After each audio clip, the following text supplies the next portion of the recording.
We've been sold this bizarre myth that financial responsibility requires total social death. But if your budget feels like a 2-year prison sentence, you know what happens?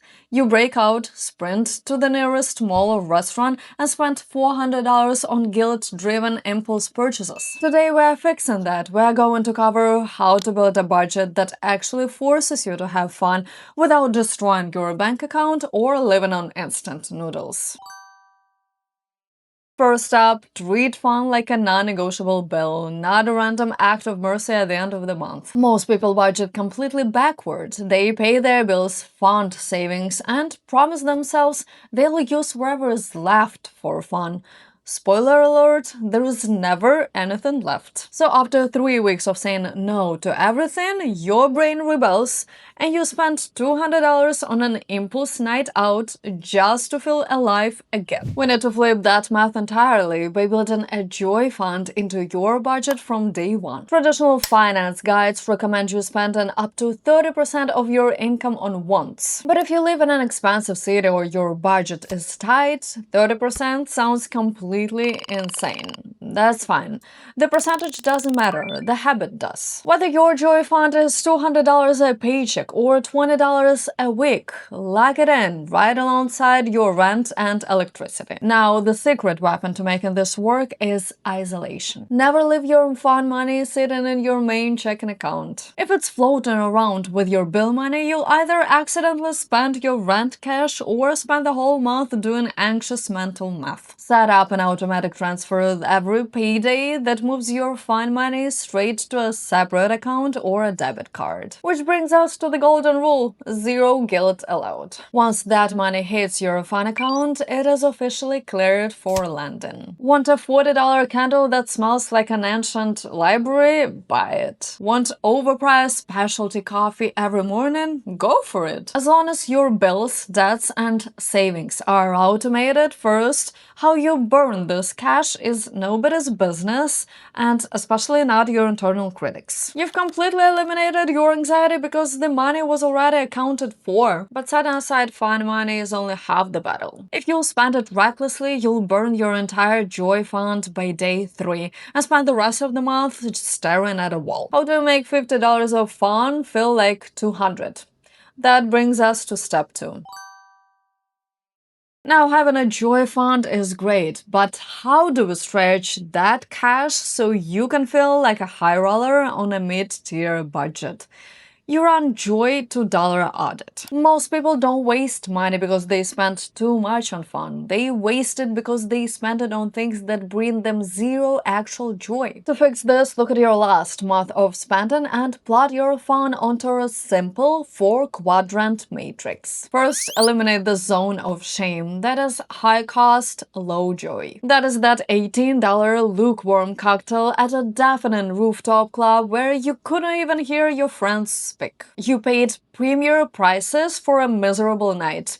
Cut it ruthlessly. Next, spot your mindless habits. That is low cost, low joy. Buying a mediocre $5 vending machine snack every afternoon or paying $10 for door delivery on a $5 coffee out of pure laziness. Individually, this looks small, but together they quietly bleed your fun budget dry. Now, double down on the sweet spot. Low cost, high joy. A $10 park picnic, a board game night, or getting a great coffee before a long morning walk. These cost almost nothing but give you peak happiness scores. And finally, protect special occasions, meaning high cost, high joy. Concert tickets to your favorite artist or a birthday dinner at a spot you've wanted to try all year. The goal isn't to stop spending money or turn into a hermit. It is to redirect cash from mediocre, forgettable filler so you can double down on what you genuinely love. Well, optimizing your own spending is easy when you are alone in your room. But what happens when your friends invite you to a $150 dinner you can't afford? In step 3, I'm giving you the exact script to turn down inexpensive plans without sounding broke or ruining your social life.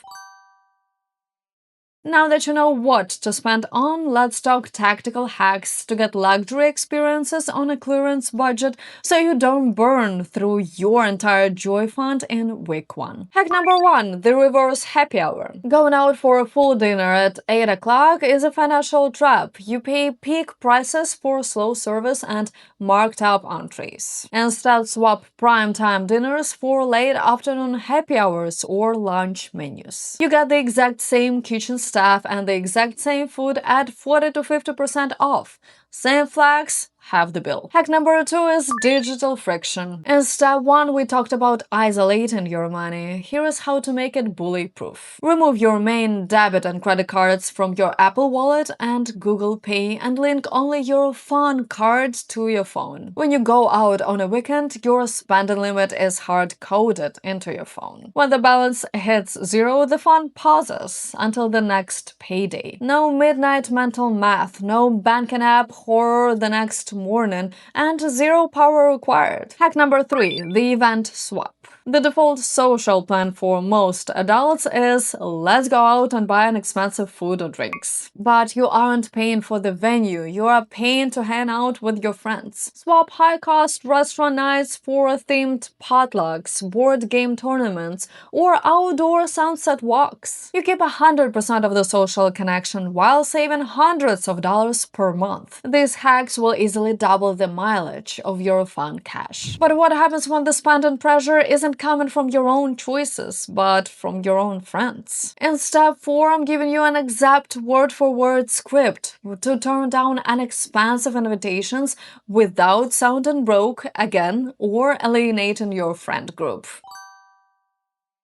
The hardest part of budgeting for fun isn't the math, it's your friends inviting you to a $150 brunch for their pet iguana's birthday. When social pressure hits, most people make one of two mistakes. They either say yes, blow their entire joy fund, and hate themselves later, or they say no, I'm too broke, feel embarrassed, and stay home. Learning to say no without sounding broke or alienating your friends is a little financial superpower. Here are two word-for-word scripts you can steal. Script number one is the late joiner. Instead of turning down the event entirely, split the difference. I'm keeping my budget locked in for a big goal right now, so I'm skipping the dinner, but I'd love to meet up with you guys right after for a drink or dessert. You save 80% of your money, stay fully involved in the group, and skip the expensive meal. Script number two, the pivot. If a friend suggests an expensive spot,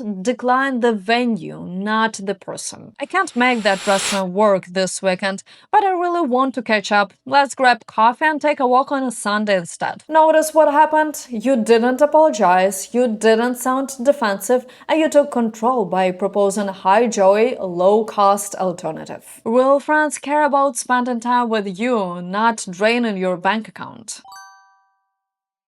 A good budget shouldn't feel like the cage, it should feel like the permission to do what you actually love, without the creeping dread of checking your bank account the next morning. When you automate your savings, isolate your joy fund, and ruthlessly cut out low joy filler, financial discipline stops feeling like a punishment and starts feeling effortless. Drop a comment below with your favorite low-cost, high-joy activity so we can steal each other's ideas. Hit that like button if this gave you a new way to look at your money, subscribe for more practical financial advice, and go spend some guilt-free fun money this week.